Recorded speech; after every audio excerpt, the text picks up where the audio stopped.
Hello guys, welcome back to a new blog. আজ আমি খুব তাড়াতাড়ি ঘুম থেকে উঠে পড়েছিলাম, কারণ আজ যাবো আমি বড় বাজার আমার দাদুর সাথে। তোমরা হয়তো ভাবছো হঠাৎ দাদুর সাথে কেন, কারণ তোমরা কেউই জানো না আমার দাদু একটা শাড়ির বিজনেস করে অনেক আগে দিয়ে। তাই দাদু নতুন স্টক তুলবে আর আমাকেও বললো দেখিয়ে আসার জন্য, তাই আমিও নাচতে নাচতে বেরিয়ে পড়লাম। হেঁটে হেঁটে আগে যাচ্ছি আমরা কালীপুর মোড়ের দিকে। চলে এসেছি এখন আমরা কালীপুর মোড়ে। এবার এখান দিয়ে আমরা অটো ধরবো। ফাইনালি অটো পেয়ে গেছি। আর আমাদের এখানে অটো চড়া মানে চারদিকে ঘুরে আসে, কারণ রাস্তা কম, গর্ত বেশি হয়ে গেছে। ফাইনালি গর্ত পেরিয়ে চলে এসেছি এখন আমরা ডাকঘর। এখান দিয়ে উঠবো আমরা বাসে, কিন্তু বাস আসছে না দেখে আমরা একটু এগিয়ে যাচ্ছি। আর কিছুক্ষণ হাঁটতেই আমরা বাসও পেয়ে গেছি। তাড়াতাড়ি উঠে বলে আমরা ভাগ্য করে একটা সিটও পেয়ে গেলাম। আর রাস্তায় বেরোলে তো চুল তো আর চুল থাকে না, পাখির বাসা হয়ে যায়, তাই বাসাটাকে একটু ঠিক করে নিলাম। আর সূর্যমা ফুল একদম জোশে আছে। ফাইনালি বাস দিয়ে নেমে পড়েছি। আর ব্যাগটা অলরেডি আমাদের চলে এসেছে, মানে আজকেই আমাকেই সব নিয়ে যেতে হবে। আর আমি অনেক দিন আগে আমি এখানে একবার এসেছিলাম, মানে আমি তখন অনেক ছোট ছিলাম, এখন একটু ধেড়ো হয়ে গেছে। তাই রাস্তাঘাট আর আমার কিছুই মনে নেই, কি জানি কোথায় ঢুকিয়ে দিয়েছে, পুরোপুরি অন্ধকার। এই দেখো কোথায় যাচ্ছে কি জানি।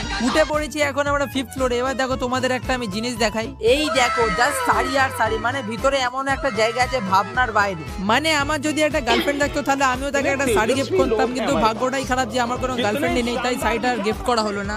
আর উপর দিয়ে জাস্ট একবার নিচের দিকটা দেখলে যাত্রার ভয় লেগে যাবে, এতটাই উঁচু এই জায়গাটা। সব নেওয়া কমপ্লিট হয়ে গেছে আর আমাদের সবকিছু প্যাক করা হয়ে গেছে, তাই আমি আর দাদু একটু যাচ্ছি প্যাকেট দোকানের দিকে। এই দেখো আমরা প্যাকেট দোকানে চলে এসেছি। কত প্যাকেট, ফাইনালি আমাদের প্যাকেট নেওয়া হয়ে গেছে। তারপরে উঠে পড়লাম আমরা বাসে। এখন যাচ্ছি আমরা হাওড়া বাস স্ট্যান্ড। ওখান দিয়ে আমরা বাস চেঞ্জ করে উঠবো বাটার বাসে। ফাইনালি আমরা বাসটা পেয়ে গেছি। আর বাসটা পুরোপুরি ফাঁকা, আর আমার মুখটা পুরো বাংলার 5 হয়ে গেছে। তারপর একটা পেপসি নিলাম, আর পেপসি খেতে খেতে দেখি বাসটাও ছেড়ে দিয়েছে। চলো এবার যাবো আমি বাড়ি। আজকের জন্য এতটাই, দেখা হবে নেক্সট ভিডিওতে, ততক্ষণের জন্য টাটা।